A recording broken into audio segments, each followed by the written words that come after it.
عليكم ورحمة الله وبركاته كسود هذا أقوندون channel وعشر كيني أفراد مادة C programming language وحين وهاد لنا math operators هذا انتين قد قلن practicalك وأما حي operators كو وعلامة تاسو شكتا compilerka إنو قبطو شقا حسابات وحين صفة فاحسن أو فهمي دونا قيبتا practicalka أي نسلا داونا وقال كنا ما انتو حانو قهد لنا math operators أما قيبها حساباتك وحان كهد لدونا addition أو اسكدر سيدو كلا subtraction أو كلا قوين وحان كلون كهد لدونا multiplication أو اسكدو فشو division اسكو قيبين modulus إنان سو صارنو reminderka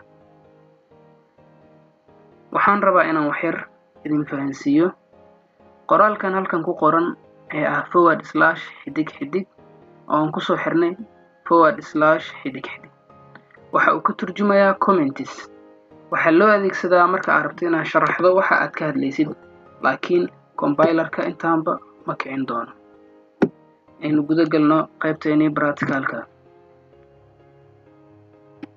ugu horeyn waxaynu leenahay int oo u taagan intiga kadib waxaad tiraahdaa is equal tirada doonto dhiib waxaan leenahay 23 waxaad tiraahdaa comma sidoo kale waxaan leenahay b is equal 45 intaa markaan dhahno waxaan ku soo xirinaa semicolon mar labaad intida kadib waxaad tiraahdaa sum ama isku dar intaa markaan dhahno waxaan leenahay enter waxaan rabnaa marka maxaan isku dareynaa inaan ogaano waxyaabahan isku dareyno marka waxaad tiraahdaa sum equal waxaan rabnaa inaan isku darno a plus b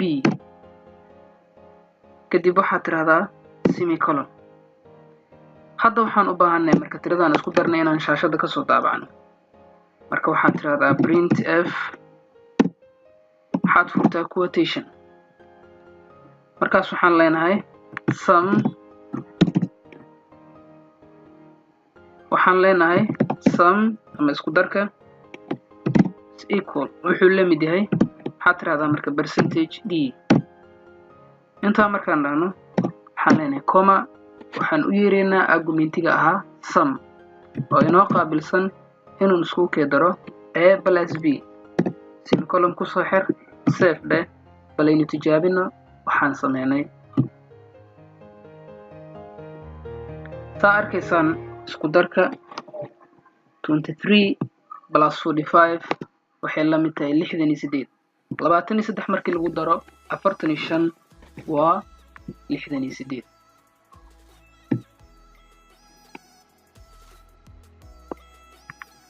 aynu u gudubno qaybteeni labaad ee ahayd subtractionka ama kala goynta kaliya waxaan wax ka bedelaynaa sum oo ahayd isku dar waxaad ka dhigtaa subtraction sidoo kale calaamada pluska waxaan u bedelaynaa negative ama minus sidoo kale sum waxaan leenahay halkan waxaa ka dhigtaa subtraction meel walba oo sum ahayd oo bedelaysaa halkan waxaan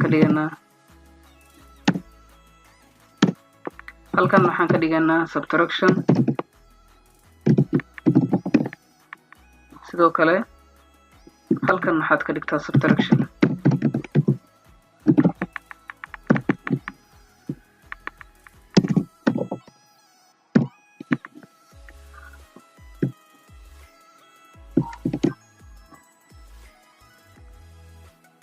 balaynu tijaabino kala goynta 23 markii laga gooyo 45 waxa inoo soo baxaa compile and run arkaysan waxa inoo soo baxday negative 22 oo 23 hadii laga gooyo 45 waa negative 22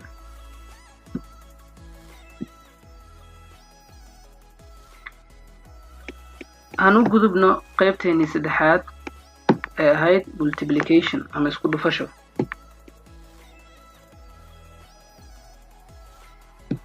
isla stepkii hadda ayaan marinaa wax kale ma sameynayna meel walba subtraction ahayd waxaad u bedeshaa multiplication.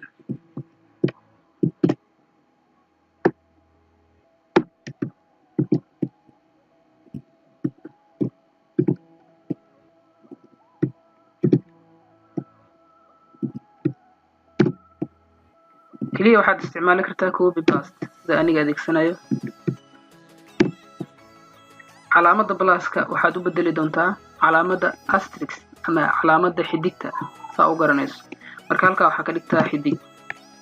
save dheh balaan tijaabino waxaana sameynay.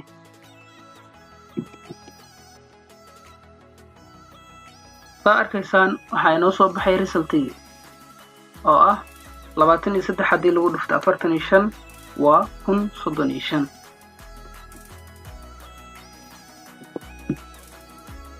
aynu u gudubno qaybteeni afraad ee ahayd division ama isku qaybin fiiro gaar ah.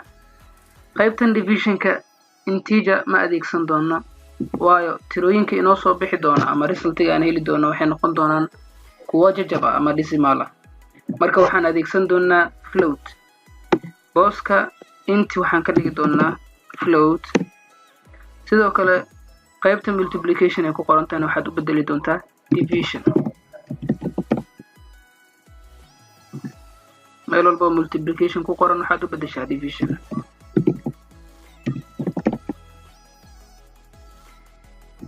calaamadan xidigta ah ka bedel oo waxaad u bedeshaa forward slash. sidoo kale halkan waxaad tiraahdaa division. percentage d ma adeegsan doono waayo waxaan adeegsanayna waa float. waxaad tiraahdaa percentage f. sidoo kale halkan waxaad ka dhigaysaa division. bal tirooyinkan waxaan ka bedelno. halkan waxaad ka dhigtaa 8.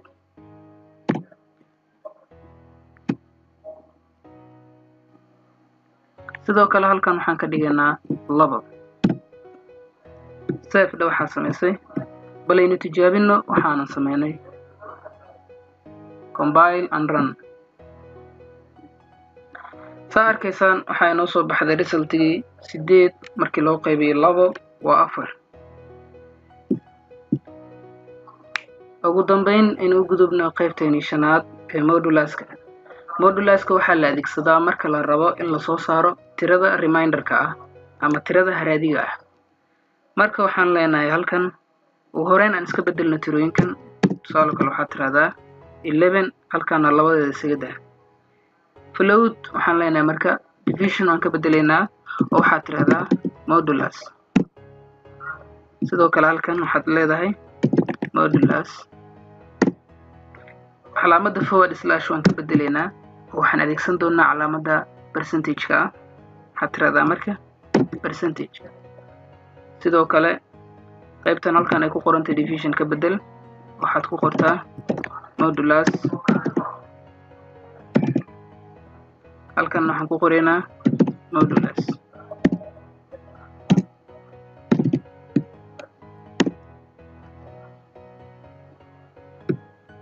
balse aan dhahno aynu tijaabino waxaynu sameynay. tirada haraadiga ay noo soo hartay waa 1. haddaba casharkeena intaa buu inoogu egyahay. intaan ku kulmi doonno casharka xiga waxaan idinkaga tegayaa sidaa in nabadgelyo. والسلام عليكم ورحمة الله وبركاته.